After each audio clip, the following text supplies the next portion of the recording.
لوگ ہم سے کہتے ہیں یہ حلالے والوں کا مذہب ہے، میں کہتا ہوں حلالے کو توڑ مروڑ کے پیش کرتے ہو، حلالہ کیا ہے؟ حلالے کی چونکہ بڑا مسئلہ ہمارے لیے یہ ہے کہ ہم نے کمپیوٹر سیکھا، سائنس سیکھا، ٹیکنالوجی سیکھی، دین نہیں سیکھا۔ نیوز چینلوں پہ جو حلالہ بتایا جا رہا ہے اسی سے بدگمان ہو نا تم لوگ، واہ واہ واہ، سیریلوں میں جو حلالہ بتایا جا رہا ہے اس سے بدگمان ہو نا تم لوگ۔ یہ تو عورتوں پہ ظلم ہے، تو نے پڑھا کیا ہے؟ حلالہ کسے کہتے ہیں؟ سب سے پہلا حلالہ دور رسالت میں ہوا، اور اس کی شکل کیا تھی؟ اس کی شکل عورت پہ ظلم نہیں تھی۔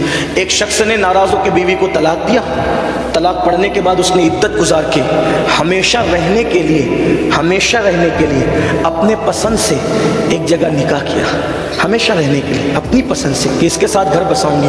وہاں رہی لیکن وہاں نہ جم سکا، انبن ہوئی، تو میں ہوئی، اس نے طلاق دے دی، دوسرے شوہر نے بھی طلاق دے دی۔ کوئی پلان نہیں تھا نکاح کا، نہ کوئی طلاق کا پلان تھا، ہمیشہ ہمارے یہاں نکاح ہمیشہ رہنے کے لیے۔ اگر کوئی 70 سال کی مدت پہ بھی نکاح کرے گا تو وہ نکاح ہوگا ہی نہیں، ایک دو دن کے لیے نہیں، 70 سال تک۔ کوئی مشکل کتاب کا نام نہیں تھا، بار شریعت اٹھا کے پڑھ لو نا، اردو زبان میں، اب تو آپ کے گجراتی میں بھی ہے۔ اگر کوئی 70 سال کی قید کے ساتھ بھی نکاح کرے تو نکاح ہوگا ہی نہیں۔ ہمارے یہاں نکاح کیسے ہوتا ہے پتہ ہے؟ ہمیشہ رہنے کے لیے۔ اور الحمدللہ ایک بات بتاؤں، ہم ہمیشہ رہنے کے لیے نکاح کرتے ہیں بلکہ جنت تک ساتھ نبھانے کی نیت کرتے ہیں۔ ہاں، اس لیے کہ جو میاں بیوی دنیا میں پیار محبت سے رہتے ہیں وہ جنت میں بھی ایک ساتھ رہیں گے۔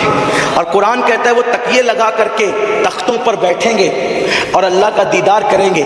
حدیث پاک میں ہے کہ وہ تکیے لگا کر کے میاں بیوی بیٹھیں گے اور اللہ کا دیدار کر کے اللہ کو کیسے دیکھیں گے؟ تو میرے آقا فرماتے جیسے تم آسمان پہ چاند دیکھتے ہو ویسے تم اللہ کا دیدار کرو گے۔ سیکھا نہیں، پڑھا نہیں، بس اس کو سن کر کے بس افواہوں پر دھیان دے کر کے پریشان ہو رہے ہو۔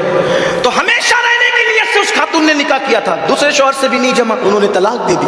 طلاق دے دی تو عدت گزارنے کے بعد پہلے شوہر کو احساس ہوا تو انہوں نے ان سے کہا کہ آپ پہ ظلم ہوا، اب میں آپ کے ساتھ نکاح کرنا چاہتا ہوں۔ تو ان کے بھائی نے کہا میں نہیں کرنے دوں گا، کیونکہ پہلی بار اس نے طلاق دیا تھا۔